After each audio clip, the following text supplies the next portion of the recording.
എല്ലാവർക്കും നമസ്കാരം. ഇന്നത്തെ ശുഭചിന്ത: ആരും അറിയാതെ ചെയ്യുന്ന കാര്യത്തിൽ പോലും അത് ചെയ്യുന്നതിന് മുൻപും ശേഷവും സൃഷ്ടിക്കപ്പെടുന്ന സമ്മർദ്ദമുണ്ട്. അത് തുടർ പ്രവൃത്തികളിൽ പ്രകടമാകും. മോഷണം മോഷ്ടിക്കുന്നവനിലും ഇരയാകുന്നവനിലും വിവിധ വികാരങ്ങൾ സൃഷ്ടിക്കുന്നു. ഓരോ വാക്കും പ്രവൃത്തിയും നല്ല ഫലങ്ങളാണ് പുറപ്പെടുവിക്കുന്നത് എന്നുറപ്പുവരുത്തി എല്ലാവരും കർമ്മനിരതരായാൽ എത്ര ക്രിയാത്മകമാകും ചുറ്റുപാടുകൾ.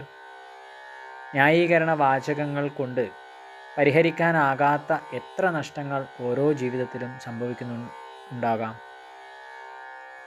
കർമാനന്തരം തിരിച്ചറിവുണ്ടായി മാപ്പപേക്ഷ നൽകുന്നതിലും നല്ലത് കർമ്മഫലം മുൻകൂട്ടി കണ്ട് പ്രവൃത്തികൾ നേർരേഖയാക്കുന്നതാണ്.